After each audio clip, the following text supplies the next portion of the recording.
Nós vamos agora ministrar a palavra do Senhor, amém? Se abra sua Bíblia em Gênesis 13, 7 a 18.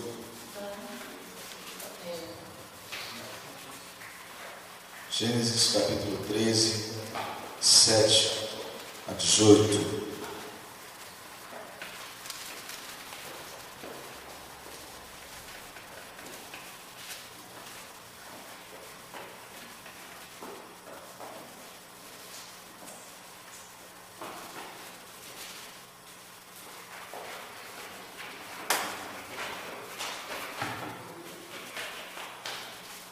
Podem acompanhar também o texto. A palavra de hoje tem como título Fazendo a Escolha Certa. Glória a Jesus. Se não fosse incomodar, eu gostaria que, se possível, vocês ficassem de pé, amém? Como Jesus diz assim: E houve contenda entre os pastores do gado de Abraão e os pastores do gado de Ló. E os cananeus e os ferezeus habitavam então a terra. E disse Abraão a Ló: Ora, não haja contenda entre mim e ti, e entre os meus pastores e os teus pastores, porque irmãos somos. Não está toda a terra diante de ti? Eia, pois, aparta-te de mim. Se escolheres a esquerda, irei para a direita, e se a direita escolheres, eu irei para a esquerda. E levantou Ló os seus olhos e viu toda a campina do Jordão, que era toda bem irrigada, antes de o Senhor ter destruído Sodoma e Gomorra. E era como o jardim do Senhor, como a terra do Egito, quando se entra em Zoar. Então Ló escolheu para si toda a campina do Jordão, e partiu Ló para o oriente, e apartaram-se um do outro. Habitou Abraão na terra de Canaã, e Ló habitou nas cidades da campina, e armou as suas tendas até Sodoma. Ora, eram maus os varões de Sodoma e grandes pecadores contra o Senhor. E disse o Senhor a Abraão, depois que Ló se apartou dele: Levanta agora os teus olhos e olha desde o lugar onde estás, para a banda do norte, do sul e do oriente e do ocidente, porque toda esta terra que veste hei de dar a ti e a tua semente para sempre. E farei a tua semente como o pó da terra, de maneira que, se alguém puder contar o pó da terra, também a tua semente será contada. Levanta-te e percorre essa terra no seu comprimento e na sua largura, porque a ti a darei. E Abraão armou as suas tendas e veio e habitou nos carvalhais de Mamre, que estão junto a Hebrom, e edificou ali um altar ao Senhor. Amém. Feche os seus olhos agora. Senhor, me coloco em tua presença e me coloco nas tuas mãos, Senhor. Usa-me agora para ministrar a tua palavra, para falar o coração dos irmãos aqui presentes, Senhor. Espírito Santo, venha ministrar a sua unção e venha falar conosco através da sua palavra nesta hora, em nome de Jesus, Pai, em nome de Jesus. Pode se sentar, amém? Glória a Jesus.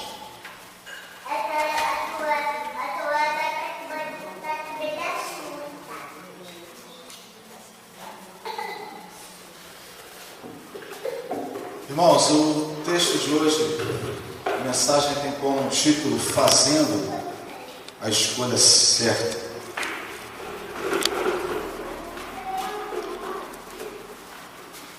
Para a gente entender, vou fazer uma pequena introdução, a gente entender um pouco o pano de fundo dessa passagem, o que aconteceu. Vou fazer uma pequena introdução para vocês entenderem melhor. Abraão tinha prosperado muito, com ele seu sobrinho, Ló também. Deus, quando chamou Abraão, ele prometeu que ia lhe abençoar muito. Isso foi a promessa de Deus para Abraão. Falou: se tu uma bênção, farei de ti uma grande nação, os seus descendentes serão como, se houver alguém que possa contar os grãos de areia do mar, assim serão seus descendentes. Todas essas promessas Deus fez para Abraão. E a Bíblia fala que Abraão se tornou um homem muito rico. E quem estava com ele também? Ló era seu sobrinho. E passou também a prosperar juntamente com Abraão. Mas aconteceu que um dia os pastores de Ló brigaram, tiveram uma rixa, tiveram uma discussão com os pastores de Ló. Houve uma contenda entre eles. Houve uma contenda. E se existe uma coisa que Deus abomina, é contenda. É contenda entre os irmãos. Lá em Provérbios 6, 16, 19, se você abrir, você vai ver o que Deus fala a respeito da contenda. Lá em Provérbios 6, 16 a 19. Olha só o que diz. A Bíblia fala assim: estas 6 coisas aborrece o Senhor, e a 7ª sua alma abomina: olhos altivos e língua mentirosa, mãos que derramam sangue inocente, e coração que maquina pensamentos viciosos, e pés que se apressam a correr para o mal, testemunha falsa que profere mentiras, e o que semeia contenda entre irmãos. Então hoje a gente observa, às vezes, pastores, líderes, falando de outros pastores, né? Às vezes até na mídia, às vezes até na TV, contenda, levantando contenda. E era isso acontecendo na época de Abraão também, pastores falando, com pastores de Abraão brigando com os pastores de Ló. Só que aqui a gente vê, separa duas visões, a visão de Abraão.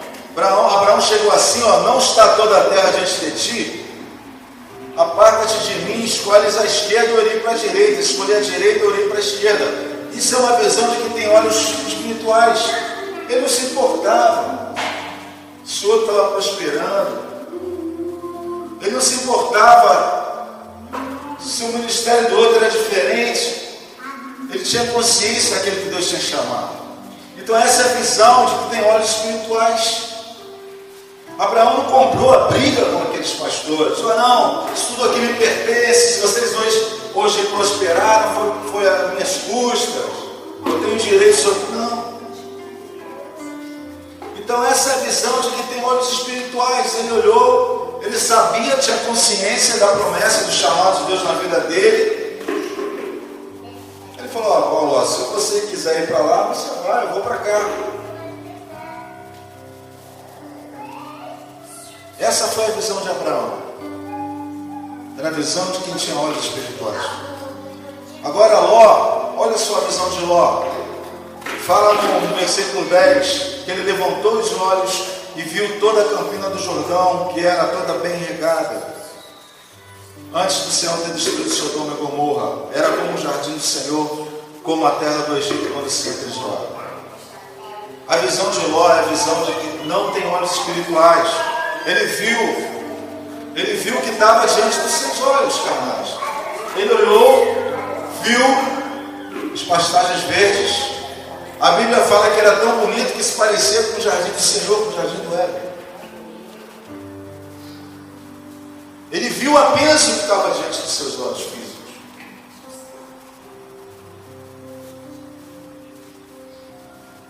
E essa terra que ele viu, ela ficava na fronteira com Sodoma e Gomorra. E não precisa nem dizer o que aconteceu em Sodoma e Gomorra. O que eu quero falar para vocês é que muitas vezes a nossa visão carnal, ela pode nos enganar. A Bíblia diz que o coração é mais enganoso que todas as coisas. É preciso que a gente tenha olhos espirituais, olhos de fé.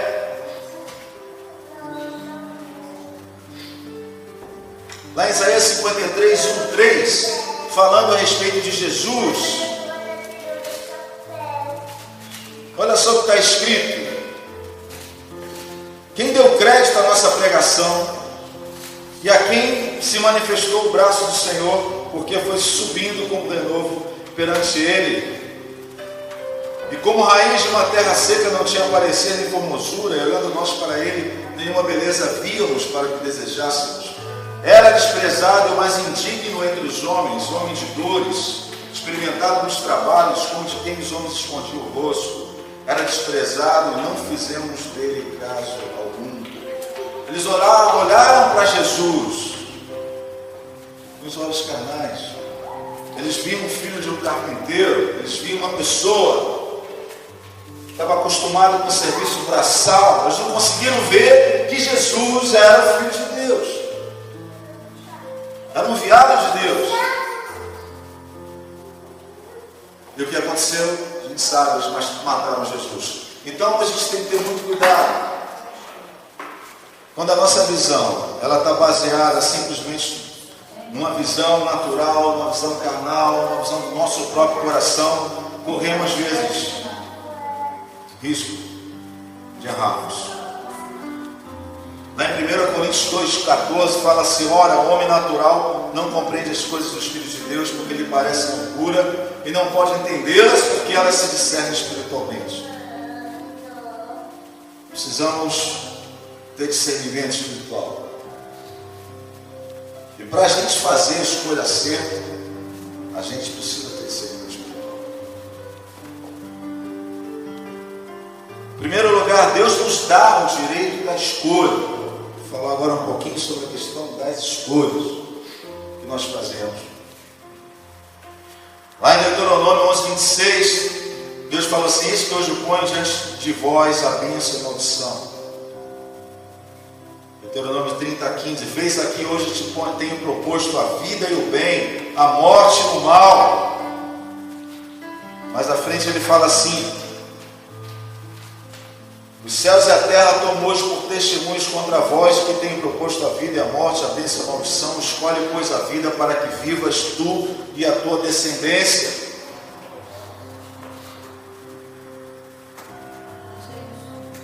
Deus ele vai sempre colocar diante de você o direito de você escolher. Da mesma forma que Abraão colocou para Ló o direito de escolher a terra para que ele queria, Deus vai sempre te dar o direito de você escolher. A gente já começa o dia todo a fazer pequenas escolhas. Escolhemos a roupa que vamos vestir para trabalhar, escolhemos o que vamos tomar no café da manhã. Você vai percebendo que existem graus de importância dentro de nossas escolhas. Existem escolhas que são cotidianas, que são simples, mas existem escolhas que são importantes.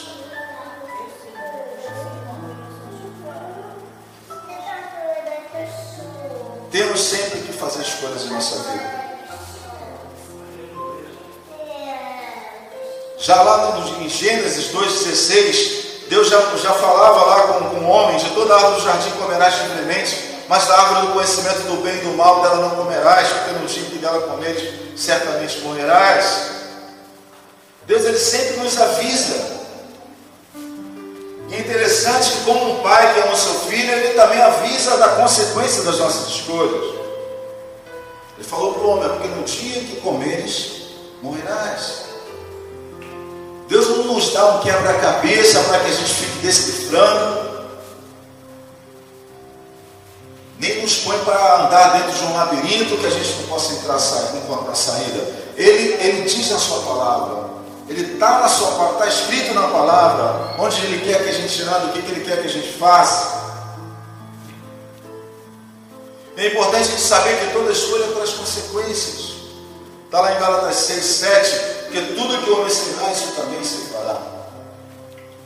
Posso lembrar de 3 pessoas que fizeram, não vou entrar detalhadamente sobre essas 3 pessoas, mas 3 personagens bíblicos que fizeram escolhas ruins. O primeiro foi Esaú, que vendeu seu direito de primogenitura por um momento que ele vinha cansado da caça e estava muito faminto. Ele trocou a sua primogenitura por um guisado. Disse que o guisado era vermelho. Então a primeira pessoa que veio à mente que fez uma escolha ruim foi Esaú. Trocou o que era mais importante para ele por um guisado de lentilhas. Outra pessoa que fez uma escolha ruim foi Sansão.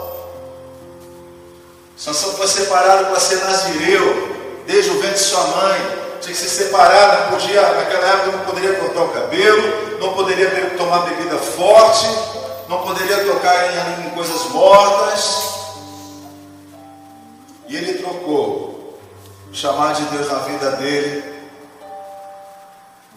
por uma mulher filisteia, enquanto havia muitas mulheres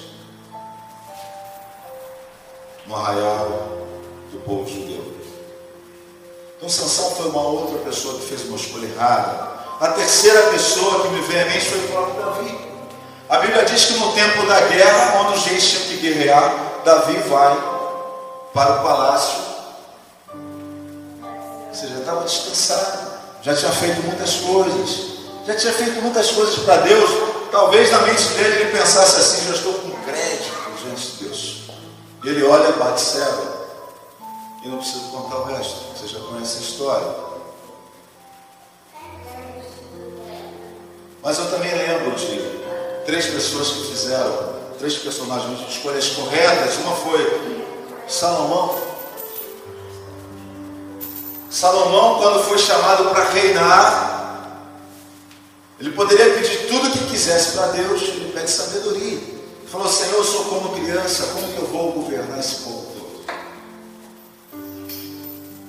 Ele poderia ter pedido, aí Deus falou: como você não me pediu riqueza, você vai ter o que você pediu, que é sabedoria, em todas as riquezas que você quiser pensar. Então não pense que Deus não sabe das nossas necessidades. Quando a gente busca o que é mais importante, Jesus falou: buscar em primeiro lugar o reino de Deus, as demais coisas serão acrescentadas. Por que estáis ansiosos? Jesus fala: olha, os lírios dos campos nunca se vestiram de forma tão bela quanto, nem Salomão se vestiu como eles. O problema é que nós atropelamos, nós quebramos princípios. A Bíblia não mente, a palavra não mente. A Bíblia diz que Deus dá homem para que minta, nem filho do homem para que se arrependa. Então, se está na Bíblia que diz: se você buscar em primeiro lugar o reino de Deus, as demais coisas serão acrescentadas, é porque vai ser. Não sou eu que estou falando. Glória a Deus. Pois Jesus falou. A gente precisa crer na palavra. Precisa crer no que está na palavra. A pessoa que fez uma boa escolha foi Moisés. Lá em Hebreus, ele está lá na galeria dos heróis da fé. Fala que ele preferiu ir para o deserto do que ser criado pela filha de Faraó, um príncipe. Ele largou, ele seria o próximo faraó da dinastia. Provavelmente ele preferiu largar aquilo tudo para aceitar o chamado de Deus na vida dele. Então Moisés é outra pessoa que fez uma escolha correta. Ele não quis o luxo do palácio, ele não quis as riquezas do palácio, ele não quis a carreira que estava proposta para ele no palácio, mas ele aceitou o chamado de Deus para a vida dele. E foi, depois de Jesus, foi o maior profeta que existiu, o maior líder que existiu depois de Jesus. Em terceiro lugar, uma pessoa que fez uma boa escolha foi José.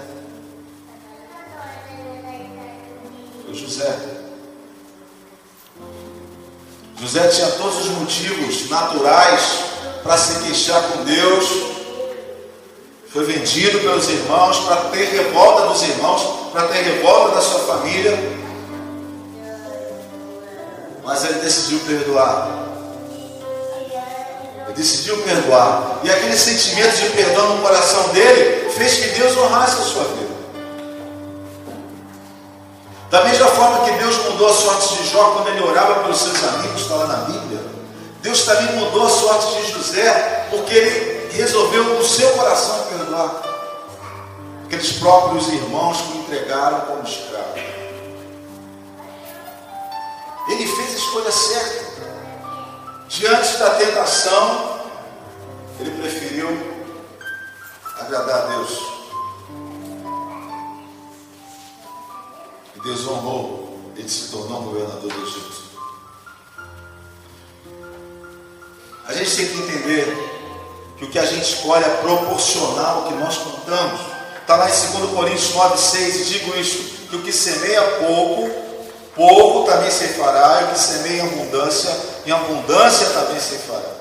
Então o que nós escolhemos é proporcional àquilo que nós plantamos em todas as esferas da vida, seja material, seja qualquer outra esfera.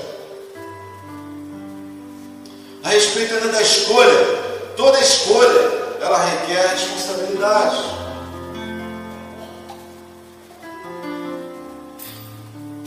Se a gente assume, fizemos a escolha de sermos cristãos, isso tem um peso, tem uma responsabilidade.